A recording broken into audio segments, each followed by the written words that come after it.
Il est 8h sur Studio Qualita à Jérusalem, 7h sur Radio J à Paris. Bonjour à tous et bonjour à toutes. Olivier Granilic au micro pour un premier rendez-vous avec l'actualité israélienne de ce matin. Et nous commençons tout de suite par une information qui vient de nous arriver.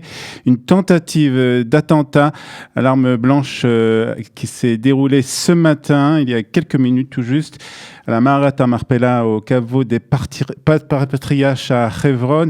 Visiblement, une terroriste palestinienne a essayé de poignarder des soldats à l'entrée du caveau des patriarches.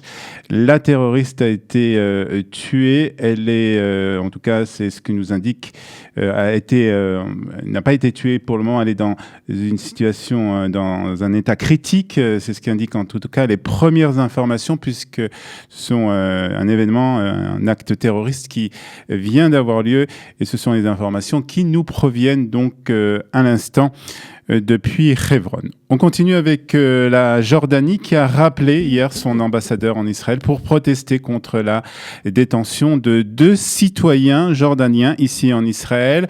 Le ministre jordanien des Affaires étrangères a déclaré que l'arrestation récente de ces 2 Jordaniens par Israël était illégale et inhumaine, selon une déclaration du ministère jordanien des Affaires étrangères. La Jordanie tient Israël pour responsable de leur sort et nous continuerons à prendre toutes les mesures juridiques, diplomatiques et politiques possibles pour assurer leur retour. C'est ce qu'a affirmé en tout cas le ministre jordanien des Affaires étrangères en ajoutant que le ministère n'épargnerait aucun effort pour obtenir la libération des 2 citoyens jordaniens. Depuis l'arrestation de ces 2 individus, le ministère jordanien des Affaires étrangères a multiplié les contacts avec Israël en exigeant donc la libération de ces ressortissants, tout en mettant Israël en garde contre les conséquences d'une détention prolongée. Donc hier, la Jordanie rappelle son ambassadeur pour consultation après donc cette affaire. Et puis un autre sujet de tension entre le royaume hachémite et l'État d'Israël, c'est la Jordanie aussi qui a annoncé hier soir l'arrestation d'un Israélien pour entrée illégale dans le pays. Selon un communiqué des affaires étrangères jordaniennes, le Haman, les forces de sécurité ont arrêté donc un Israélien qui s'est infiltré de manière illégale dans le royaume par la frontière nord. L'Israélien, dont l'identité n'a pas été précisée, est actuellement interrogé avant d'être transféré aux autorités judiciaires compétentes pour prendre les mesures nécessaires à son encontre, a ajouté un porte-parole du ministère des Affaires étrangères jordanien. Et les pourparlers pour la formation du prochain gouvernement continuent. Hier, une réunion entre les équipes de négociation de la liste bleu-blanc et du parti de l'Union démocratique, un parti de gauche, s'est déroulée dans une atmosphère positive. C'est en tout cas ce qu'ont indiqué les membres de ces 2 formations. À Kahol Lavan, on a clairement souligné son intention de former un gouvernement le plus tôt possible et que toutes les options sont encore sur la table. C'est ce qu'a déclaré en tout cas un responsable de ce parti. Des réunions supplémentaires entre les 2 groupes devraient avoir lieu très prochainement. Et puis une autre équipe de la liste Kahol Lavan s'est entretenue hier avec les représentants de la formation travailliste Gesher, du parti donc travailliste, du parti Gesher. À bleu-blanc, on a fait savoir son intention d'organiser de nouveaux pourparlers sur des principes de base afin de parvenir à un accord de coalition entre les 2 listes. Et puis, plusieurs milliers d'Israéliens ont manifesté hier pour apporter leur soutien au Premier ministre. La manifestation s'est déroulée à proximité du domicile du procureur de l'État dans la ville de Petah Tikva.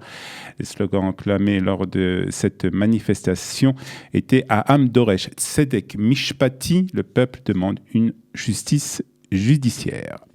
L'armée de l'air israélienne a intercepté hier un drone qui survolait la bande de Gaza à une hauteur inhabituelle. C'est ce qu'a rapporté un porte-parole de l'armée israélienne dans un communiqué.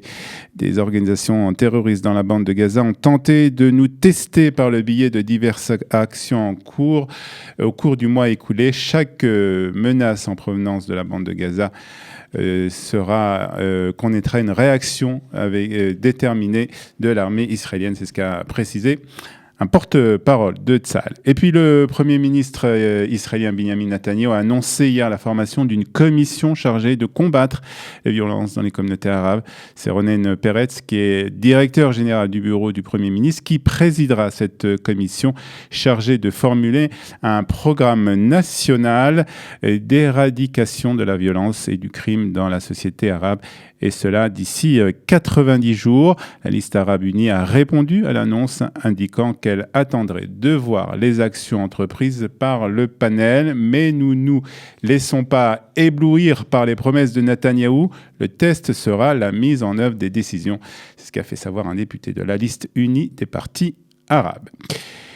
Et puis face aux menaces de risque d'attaque iranienne contre des cibles israéliennes à travers le monde, les ambassades israéliennes auraient renforcé leur sécurité. C'est en tout cas ce que nous a appris la télévision publique israélienne. Téhéran a été, dit-on, encouragé par son attaque dévastatrice contre les installations pétrolières saoudiennes le mois dernier et planifie donc une attaque contre des cibles israéliennes. Plusieurs missions diplomatiques ont été placées en état d'alerte élevé et ont reçu pour instruction de prendre davantage de mesures de sécurité. Ces dernières semaines, les dirigeants israéliens ont averti d'une menace croissante de la sécurité de la part de Téhéran.